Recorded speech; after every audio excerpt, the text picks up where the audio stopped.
Hey friends, welcome to Cooksapp. എല്ലാവർക്കും സുഖമാണെന്ന് വിശ്വസിക്കുന്നു. അപ്പോൾ ഓണമൊക്കെ അടുക്കാറായില്ലേ? അപ്പോൾ ഇന്ന് ഞാൻ വന്നിട്ടുള്ളത് നമ്മുടെ തേർഡ് റെസിപ്പി ആയിട്ടാണ്, മക്രോണി പാസ്ത പ്രഥമൻ. അപ്പോൾ മക്രോണി പാസ്ത എല്ലാവർക്കും അറിയാമല്ലോ അല്ലേ? നമ്മുടെ ഇങ്ങനെ വളഞ്ഞ് നമ്മുടെ പൈപ്പിൻ്റെ ബെൻഡ് പോലെയുള്ള പാസ്ത. അപ്പോൾ ആ പാസ്ത വെച്ചിട്ടാണ് ഞാനിന്ന് പ്രഥമൻ ഉണ്ടാക്കാൻ പോണത്. നമ്മുടെ അടപ്രഥമൻ ഉണ്ടല്ലോ, അടപ്രഥമൻ്റെ ടേസ്റ്റ് വരുന്ന ഒരു പായസം. അത് ഒരു വെറൈറ്റി പായസം, എൻ്റെ അമ്മമ്മയുടെ റെസിപ്പിയാണ്. ഞങ്ങൾക്ക് അമ്മമ്മ ഇടയ്ക്ക് ഈ പായസമൊക്കെ ഉണ്ടാക്കി തരാറുണ്ട്. അപ്പോൾ നമുക്ക് ഇപ്രാവശ്യം ഓണത്തിന് നമുക്കൊരു വെറൈറ്റി പായസം ഉണ്ടാക്കി നോക്കാം അല്ലേ? അപ്പോൾ നമുക്ക് റെസിപ്പിയിലേക്ക് കിടക്കാം. ഇതിന് ഞാൻ എടുക്കുന്നത് ഒരു കൈപ്പിടി പാസ്തയാണ് കേട്ടോ. ഇതിന് ഞാൻ ഈ മക്രോണി പാസ്തയാണ് എടുക്കണത്. എന്നിട്ട് അത് ഞാൻ ഒരു കൈപ്പിടി എടുത്തിട്ട് ഞാൻ ഈ മിക്സി ജാറിലിട്ട് ഞാനൊന്ന് 2 വട്ടം പൾസ് ചെയ്തെടുത്തിട്ടുണ്ട്. അപ്പം നമ്മുടെ ഏകദേശം അടപ്രഥമൻ എടുക്കണ നമ്മുടെ ഇതുണ്ടല്ലോ, ആ പരുവത്തിലാക്കി എടുത്തിട്ടുണ്ട്. ആ ഒരു വണ്ണേ ഉള്ളൂ. ഇപ്പോൾ അതിന് കണ്ടു, ഈ സൈസാണ്. ഒരു മിനിറ്റ് മൂവ് ചെയ്യട്ടെ. കണ്ടു. അപ്പോൾ ഈ ഇതിൽ ഞാനൊന്ന് പൊടിച്ചെടുത്തിട്ടുണ്ട്. അപ്പോൾ 2 വട്ടം കറക്കിയെടുക്കുക. ഇനി ഇത് ഞാൻ പ്രഷർ കുക്കറിലേക്ക് ഇട്ടിട്ട് ഞാൻ അതിലേക്കൊരു 2 ഗ്ലാസ് വെള്ളം ഈ അളവിന് ഒഴിച്ചിട്ടുണ്ട്.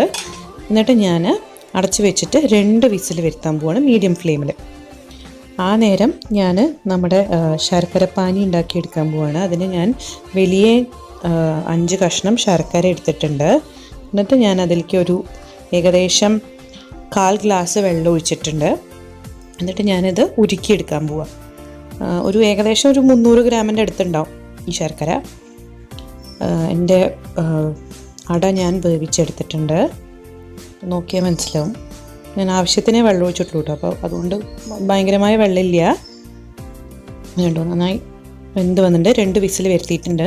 ഇപ്പോൾ നിങ്ങൾ മറ്റേ വീറ്റ് പാസ്ത, ഇത് സൂചി പാസ്തയാണ്, നിങ്ങൾ വീറ്റ് പാസ്തയാണ് ഉപയോഗിക്കണമെന്ന് വെച്ചാൽ ഒരു 3 വിസിൽ വരെ വരുത്തേണ്ടി വരും. അപ്പോഴാണ് കറക്റ്റ് വേവ് വരിക. അപ്പോൾ ഞാൻ ഇനി നമ്മുടെ അടുപ്പ് ഞാൻ പിന്നെയും ഓൺ ചെയ്തിട്ടുണ്ട്. ഇനി നമ്മുടെ ഈ വേവിച്ച് വെച്ച പാസ്തയിലേക്ക് ഞാൻ എൻ്റെ ശർക്കരപ്പാനി ചേർത്ത് കൊടുക്കാൻ പോവുകയാണ്.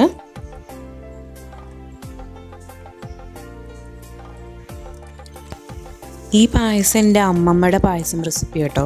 അമ്മമ്മയാണ് ഞങ്ങൾക്ക് ആദ്യം ഈ മാക്രോണി പായസം ഉണ്ടാക്കി തന്നിട്ടുള്ളത്. അപ്പോൾ ഞങ്ങൾക്ക് ഭയങ്കര ഇഷ്ടമാണ്. നമ്മുടെ അടപ്പായസത്തിനെ പോലത്തെ ഒക്കെ തന്നെ അടപ്രഥമനെ പോലത്തെ ടേസ്റ്റാണ് കേട്ടോ അതിന്. അപ്പോൾ ഞങ്ങളിങ്ങനെ അമ്മമ്മ അടയില്ല എന്നൊക്കെ പറഞ്ഞു കഴിഞ്ഞാൽ അപ്പോൾ പറയും, അമ്മമ്മയെ ഞങ്ങൾക്ക് മക്രോണി പായസം ഉണ്ടാക്കി തരൂ എന്നൊക്കെ പറയാറുണ്ട്. അപ്പം അമ്മമ്മയുടെ റെസിപ്പിയാണിത്. എല്ലാവരും ട്രൈ ചെയ്യണം. എന്നിട്ട് കമൻസ് ഇടാൻ മറക്കരുത് കേട്ടോ. ഞാനിത് ഇളക്കി കൊടുത്തിട്ടുണ്ട്. അപ്പോൾ നന്നായിട്ട് ഇത് മെല്ലെ തിളച്ച് വരാൻ തുടങ്ങിയിട്ടുണ്ട് കേട്ടോ. ഇപ്പോൾ ശർക്കരപ്പാനിയിൽ കിടന്നിട്ട് നമ്മുടെ പാസ്ത കുറച്ച് നേരം ഒന്ന് തിളയ്ക്കണം. കാരണം അതിലത്തെ ആ ശർക്കരപ്പാനിയുടെ മധുരം അതിലേക്ക് വരണമല്ലോ. അപ്പോൾ അത് കുറച്ച് നേരം ഇട്ട് തിളപ്പിക്കുന്നുണ്ട്. ഇനി ഞാൻ ഇത് ഏകദേശം നന്നായി തിളച്ച് വന്നതിന് ശേഷം ഞാൻ ഇതിലേക്ക് ഏകദേശം ഒരു 1/2 ടീസ്പൂൺ ഏലക്കാപ്പൊടി ചേർത്ത് കൊടുക്കുകയാണേ. ഞാൻ ചേർത്ത് കൊടുക്കുന്നുണ്ട്.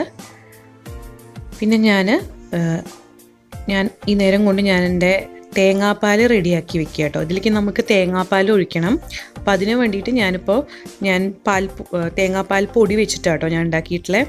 ഏകദേശം ഒരു 1.5 ഗ്ലാസ് വെള്ളത്തിലേക്ക് ഞാൻ ഒരു 3 ടേബിൾ സ്പൂൺ തേങ്ങാപ്പാൽ പൊടി ചേർത്തിട്ട് തേങ്ങാപ്പാൽ ഉണ്ടാക്കിയിട്ടുണ്ട്. നല്ല തിക്ക് തേങ്ങാപ്പാലാണ് ഉണ്ടാക്കിയിട്ടുള്ളത്. എന്നിട്ട് ഞാൻ ഒഴിച്ചു കൊടുക്കാൻ പോകുന്നത്. അതിന് മുന്നേ ഞാൻ എൻ്റെ ഫ്ലെയിം ഒന്ന് നന്നായി കുറയ്ക്കണം. തേങ്ങാപ്പാൽ ഒഴിക്കുമ്പോൾ എപ്പോഴും ഫ്ലെയിം കുറച്ച് വെക്കണം. എന്നിട്ട് ഞാൻ എൻ്റെ തേങ്ങാപ്പാൽ നല്ല ഒഴിച്ചു കൊടുക്കാൻ പോവാണ്. നല്ല തിക്ക് തേങ്ങാപ്പാൽ എടുത്തോളൂ കേട്ടോ. കാരണം ഇപ്പോൾ നമ്മൾ ഒരു കൈപ്പിടിയല്ലേ മക്രോണി എടുത്തിട്ടുള്ളൂ. എന്നിട്ട് നന്നായിട്ട് ഞാനൊന്നും കൂടെ ഇളക്കി കൊടുക്കാൻ പോവാം.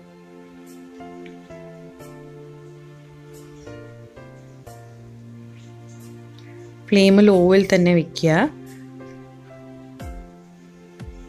ആ നേരം കൊണ്ട് ഞാൻ എൻ്റെ അമ്മമ്മയുടെ വേറൊരു ട്രിക്ക് പറഞ്ഞുതരാം. ഇപ്പോൾ നമ്മുടെ പായസം കുറച്ച് തിക്കായിട്ട് നമുക്ക് വേണമെങ്കിൽ ഞാനിപ്പോൾ 1 ടേബിൾ സ്പൂൺ ഗോതമ്പ് മാവ് എടുത്തിട്ടുണ്ട്. എന്നിട്ട് അതിലേക്ക് ഞാൻ ഏകദേശം ഒരു 5 to 6 ടേബിൾ സ്പൂൺ വെള്ളം ചേർത്തിട്ട് ഞാനൊരു എന്താ പറയുക, ഒരു തിക്കായിട്ടുള്ളൊരു സ്ലറി, കുറച്ച് തിക്കായിട്ടുള്ളൊരു പേസ്റ്റ് പോലെ, ഭയങ്കര തിക്കല്ല എന്നാൽ ഏകദേശം കുറച്ച് ഫ്ലോയി ആയിട്ടുള്ളൊരു പേസ്റ്റ് ഉണ്ടാക്കിയെടുക്കാൻ പോവാണ്.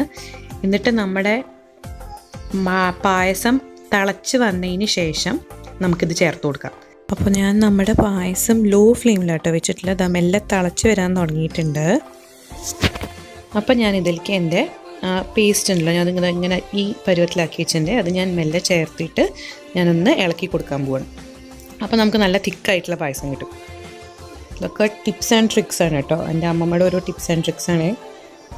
അപ്പോൾ ഇത് നന്നായിട്ടൊന്ന് ഇളക്കി കൊടുക്കുക, എന്നിട്ടൊരു മിനിറ്റും കൂടെ ഒന്ന് തിളയ്ക്കാൻ വിടുക. എന്നിട്ട് നമുക്ക് നമ്മുടെ പായസം നിർത്തിയിട്ട് നമുക്ക് സെർവ് ചെയ്യാം. അപ്പോൾ ഏകദേശം എൻ്റെ പായസം ആയി വന്നിട്ടുണ്ട്, കണ്ടല്ലോ അല്ലേ, നല്ല തിക്കായി വന്നിട്ടുണ്ട്. നമുക്ക് സെർവ് ചെയ്യാം. അപ്പോൾ ഈ ഓണത്തിന് എല്ലാവരും മക്രോണി പായസം ഉണ്ടാക്കി നോക്കുക. എങ്ങനെ ഉണ്ടായിരുന്നു എന്ന് കമൻറ്റ്സ് ബോക്സിൽ എഴുതുക. സബ്സ്ക്രൈബ് ചെയ്യാൻ മറക്കരുത്.